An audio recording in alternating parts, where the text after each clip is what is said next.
96,7 Radio Global FM Lombok. Selamat pagi, Assalamualaikum warahmatullahi wabarakatuh. Kita berjumpa kembali dalam program Bincang Global edisi hari ini Rabu 25 November 2020. Bersama saya Bian Bastian akan menemani Anda sampai pukul 10 WITA nanti. Bincang Global kali ini kawan global, kita akan bahas terkait dengan tanggap bencana alam Polda NTB. Di studio Radio Global FM, saya tidak sendiri, sudah ditemani sama AKBP Wahid Kurniawan SIK dari Wadir Samapta Polda NTB. Selamat pagi Pak Wahid. Selamat pagi Mas. Selamat pagi untuk seluruh pendengar setia Global FM. Apa kabarnya Pak? Alhamdulillah baik. Alhamdulillah sehat. Sehat. Mudah-mudahan situasi bisa berjalan dengan baik insya Allah. Amin. Ya, tapi belakangan terakhir ini nih Pak Wahid, kita ketahui ya terkait dengan tema kita juga tanggap bencana alam. Nah, memasuki musim pergantian musim nih Pak Wahid ya, banyak terjadi musibah ya, bencana alam khususnya seperti angin puting beliung, kemudian juga di Lombok Timur ada hujan es ya katanya ya. Iya betul. Ya, itu seperti apa nih Pak Wahid? Terima kasih Mas. Pertama memang ini adalah waktu cuaca yang memang cukup ekstrim ya. Kalau kita perhatikan beberapa waktu terakhir ini, juga memang ini adalah salah satu event tahunan ya kalau kita perhatikan. menjelang akhir tahun itu banyak terjadi hal-hal seperti ini, angin puting beliung, kemudian hujan yang cukup lebat, ditambah lagi juga dengan akhirnya mengakibatkan beberapa kerusakan yang terjadi. Nah, terkait dengan hal ini memang kita sebagai salah satu yang membantu membackup terkait dengan bencana alam yang ada di wilayah NTB ini, kita dari Polda memang sudah kemarin kita melaksanakan gelar pasukan yang langsung dipimpin oleh Bapak Kapolda dengan seluruh instansi terkait. Kita laksanakan waktu itu di lapangan Bandar Udara Internasional Lombok. Waktu itu di sana. Dan Bapak Kapolda langsung waktu itu yang melaksanakan sebagai pengambil apel. Tujuannya adalah untuk kesiapan untuk menghadapi bencana alam yang mungkin bisa saja terjadi di wilayah Lombok ini. Dan di Nusa Tenggara Barat ya. Nusa Tenggara Barat. Baik. Kita sudah melaksanakan apel waktu itu beserta seluruh instansi terkait dari mulai BNPT, kemudian TNI, kemudian juga termasuk dari provinsi maupun Pemda, dan itu diikuti oleh seluruh instansi terkait yang ada di daerah di wilayah kabupaten, Mas. Jadi Polda NTB ini tanggap bencana alam ya. Apa saja nih Pak yang menjadi atensi dari Polda NTB terkait dengan dampak perubahan cuaca atau iklim ini? Ya, yang pertama-tama menjadi atensi adalah masalah keselamatan dari masyarakat dan warga sekitar ya. Yang mungkin pada saat itu sedang menghadapi bencana alam. Terkait seperti kemarin misalnya ada angin puting beliung yang sampai akhirnya merobohkan beberapa pohon yang ada di sekitar wilayah kota Mataram. Nah, ini tentunya mengganggu aktivitas masyarakat, juga mengganggu aktivitas para pengguna jalan. Nah, persiapan yang sudah kita lakukan adalah bahwasanya setiap hari kita ini mempunyai pasukan tanggap bencana, Mas. Pasukan tanggap bencana yang memang dalam hal ini leading sektornya adalah dari Direktorat Samapta.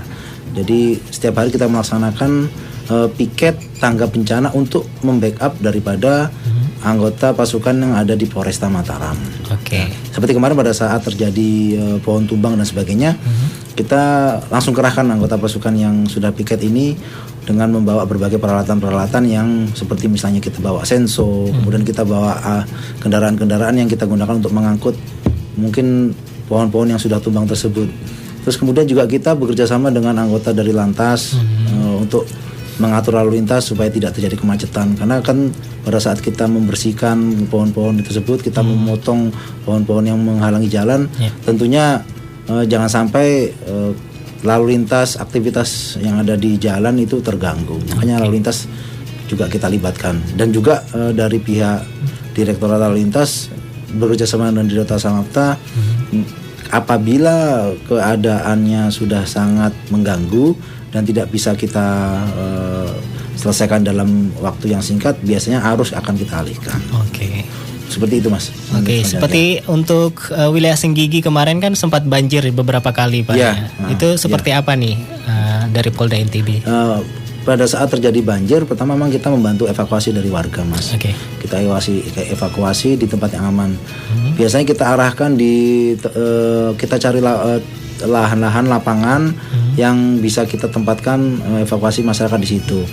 Dan juga kita juga mencari tempat yang aman dari wilayah banjir tersebut. Dan dalam hal ini memang kita juga meluncurkan seluruh anggota beserta perahu karetnya dan sebagainya untuk menyelusuri mungkin ada masyarakat-masyarakat yang terjebak ketika terjadi banjir di rumah-rumah tersebut. Dan memang upaya kita memang tidak akan bisa dilaksanakan secara sendirian. Kita juga membutuhkan bantuan dari instansi yang lain. Seperti itu Mas. Oke, apa dari Polda NTB bekerja sama juga dengan BMKG Stasiun Selaparang? Iya, kita selalu bekerja sama dengan BMKG dan memang dalam hal ini kita punya call center yang ada di Polda. Nah, itu setiap saat ketika terjadi perubahan-perubahan cuaca yang memungkinkan terjadinya kemungkinan akan terjadinya bencana alam, BMKG selalu memberikan informasi pada kita tersebut. Jadi ini kalau boleh dikasih tahu atau boleh diinfokan mungkin cuaca seperti sekarang ini sampai kapan sih Pak? Kalau prediksi cuaca memang kita prediksikan mungkin sampai awal tahun bahkan mungkin lebih Mas ya. Kalau kita perhatikan situasi seperti ini. Namun kadang-kadang prediksi cuaca ini kan tidak menentu, apalagi sudah memasuki era-era seperti ini. Kadang-kadang kita tidak bisa prediksi secara pasti. Namun apapun prediksinya kita selalu tanggap dan kita selalu siap ya dari Polda NTB. Betul Mas. Baik kawan global, mungkin untuk Anda yang ingin bertanya, kami persilakan di 087865110035. Sekali lagi buat Anda kawan global yang punya pertanyaan, boleh bisa sampaikan di 087865110035. Ya, bantuan-bantuan juga apakah sudah diberikan dari Polda NTB untuk korban bencana ini, Pak? Bantuan yang sifatnya bantuan sosial sudah banyak kita lakukan sebenarnya Mas. Dari sejak dulu itu memang selalu kita memberikan bantuan-bantuan sosial yang memang sifatnya adalah memang inisiatif dari Bapak Kapolda. Dan itu dibantu oleh seluruh pejabat-pejabat di Polda yang juga ikut berpartisipasi membantu meringankan beban daripada masyarakat. Seperti contohnya kita juga bagi sembako, kita juga bagi pakaian-pakaian, kita juga selimut gitu, alat sesuatu hal yang barang-barang yang pasti digunakan ya. Dan terutama juga kita jangan lupa kita juga membantu obat-obatan Mas. Jadi bahkan kemarin pada saat terjadi gempa, Polda NTB ini mendapatkan bantuan dari hampir seluruh polda-polda di wilayah Indonesia yang lain. Sampai ada beberapa kapolda yang turun langsung ke sini memberikan bantuan, dan itu salah satu bentuk ketanggapan kita terhadap situasi bencana yang ada di wilayah NTB. Nah, untuk warga pesisir nih Pak, seperti apa nih dari Polda NTB untuk mengantisipasi kejadian atau hal-hal yang tidak diinginkan, mungkin misalnya ombak dan lain sebagainya? Ya, jadi memang wilayah pesisir ini yang paling rawan ya terkait dengan masalah bencana alam. Ya, terkait masalah ombak yang sangat besar, kemudian juga mengganggu mata pencarian mereka, dan yang paling tidak kita inginkan adalah terjadinya ya kita tidak pernah berharap terjadinya tsunami, kan gitu kan. Nah, BMKG punya peran yang sangat penting dalam hal ini, dan tentunya ketika BMKG memperingatkan akan adanya potensi tsunami di suatu wilayah, tentu pasti kita akan segera menindaklanjuti dengan kesiapsiagaan yang dalam artian itu luar biasa, dan itu pergerakan kita sangat diharapkan sangat cepat untuk bisa segera mengevakuasi warga. Nah, di sini sebenarnya pentingnya ketanggapan kita terhadap informasi-informasi yang kita dari BMKG, dan juga kecepatan BMKG memberikan informasi tersebut pada kita. Nah, tentunya diharapkan memang dari seluruh instansi sudah mempunyai pasukan-pasukan yang tanggap terhadap hal tersebut. Dan tentunya ketika terjadi hal tersebut di pesisir, pasti kita akan selalu memberikan sosialisasi pada mereka, sebelum terjadinya bencana, pasti kita akan selalu memberikan solusi mereka. Ketika ada potensi tersebut, diharapkan masyarakat mau bekerja sama untuk kita evakuasi. Karena kan kita juga ada beberapa warga yang tidak mau dievakuasi dengan berbagai alasan.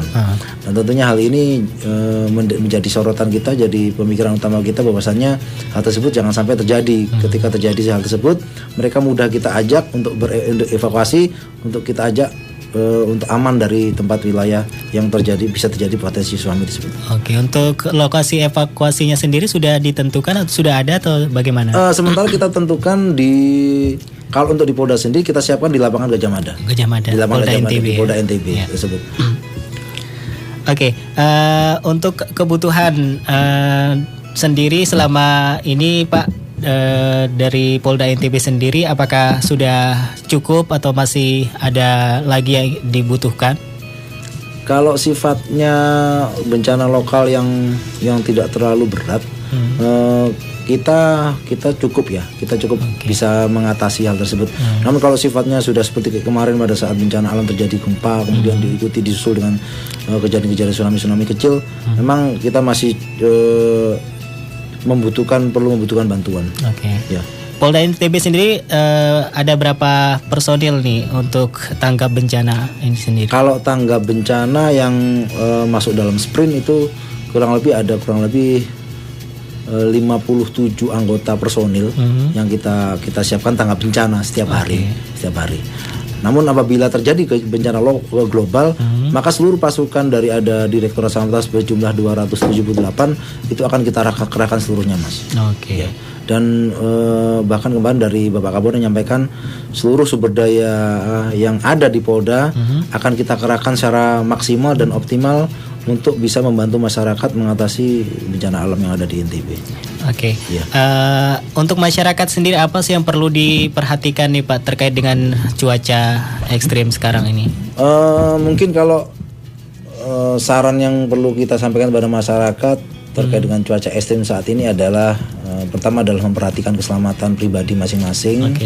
Kemudian pada saat terjadi hujan lebat yang disertai dengan angin puting beliung, saya sarankan untuk tidak pergi apabila tidak sangat penting, tidak perlu keluar rumah. Jadi cukup saja di rumah untuk keselamatan kita masing-masing. Kemudian juga kami berharap bahwasannya jangan sampai perilaku beberapa masyarakat ini yang melaksanakan pengundulan hutan ini masih terjadi gitu. Betul, ya. Gitu. Makanya kemarin itu terjadinya beberapa banjir di wilayah. Itu salah satunya adalah memang masih adanya sikap tindakan dari beberapa oknum masyarakat yang melakukan pengundulan hutan, gitu. Penebangan secara liar. Nah, ini diharapkan juga jangan sampai terjadi. Kemudian juga saya harapkan masyarakat juga selalu mengupdate informasi yang ada dari BMKG, gitu. Entah itu dari kondisi cuaca, kemudian peringatan-peringatan dini terkait masalah gempa, masalah tsunami dan sebagainya. Diharapkan masyarakat selalu memperhatikan hal tersebut gitu. Oke, untuk kontak center mungkin ada kejadian-kejadian yang belum diketahui sama pihak-pihak terkait gitu. Apa ada kontak centernya, Pak? Kalau kontak centernya sementara ini ada, cuman memang saya belum mendapatkan informasi hal tersebut. Tapi yang jelas Polda NTB ini punya call center. Call center ini nanti mungkin saya informasikan ke atau bisa melalui media sosial gitu, Pak. Ya. Kalau media sosial ada, kita di Instagram itu Polda NTB ada. Polda NTB. Kita punya Instagram @polda_ntb. Juga di situ ada juga Bapak Kapolda punya kontak langsung kalau mau berinteraksi dengan beliau. Itu @muhammad_iqbal itu ada. Oke, baik.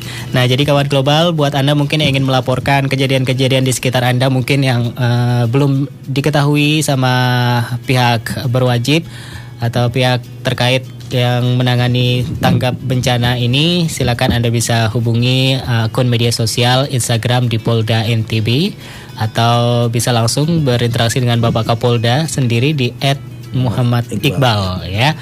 Nah, kawan global, sekali lagi silakan untuk Anda yang ingin bergabung bersama kami di 087865110035. Nah, terkait Pak dengan kebakaran Bukit Anak Dara kemarin ini Pak ya.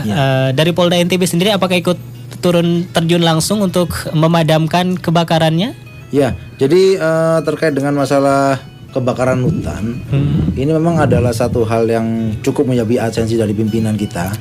Karena memang kebakaran hutan ini bukan masalah sepele sebenarnya. Betul. Jadi ini masalah yang harus benar-benar kita atensi betul. Jangan sampai kebakaran hutan ini kemudian melebar, meluas, dan dampaknya akhirnya tidak bisa kita kontrol dan kita tidak bisa tangani. Nah, tentunya kita dari Polda NTB itu sudah menurunkan beberapa anggota untuk berusaha, pertama adalah memberikan sosialisasi pada masyarakat dengan memberikan himbauan-himbauan baik secara disampaikan secara langsung maupun kita berikan himbauan secara tertulis melalui spanduk, melalui baliho. Saya rasa tidak kurang-kurang. Kemudian pada saat terjadi kebakaran pun kita terjun langsung untuk ikut memadamkan, membantu dari pihak BNN, ya, kemudian dari pihak pemadam kebakaran dan bekerjasama dengan TNI. Nah, satu hal yang perlu mungkin kita juga tindak lanjuti, apabila kebakaran ini ada unsur kesengajaan yang dilakukan oleh masyarakat, tentu pasti kita akan memberikan tindakan gitu, secara hukum yang pada mereka secara normatif gitu. Sejauh ini apakah ada tindakan kesengajaan dari warga atau masyarakat sekitar atau karena ini murni karena faktor cuaca, Pak? Sejauh ini masih belum menemukan unsur kesengajaan ya. Namun ada kalanya juga kita melihat bahwasanya bisa saja itu terjadi karena faktor cuaca. Namun sejauh ini belum kita temukan adanya faktor kesengajaan. Namun bisa saja itu terjadi juga karena adalah faktor kesengajaan. Namun hingga saat ini kita belum menemukan hal tersebut. Iya. Nah, jadi buat warga ya supaya terhindar dari bencana, sekali lagi kawan global, apalagi kebakaran hutan ini, seharusnya hutan ini kita jaga ya, jangan kita tebang-tebang pohonnya ya. Lebih baik kita reboisasi, penghijauan kembali kawan global daripada penggundulan hutan yang berakibat bahaya bagi generasi kita selanjutnya ya. Nah, kita istirahat sejenak Pak Wahid ya. Kita break dulu, tetap bergabung bersama kami di 96,7 FM.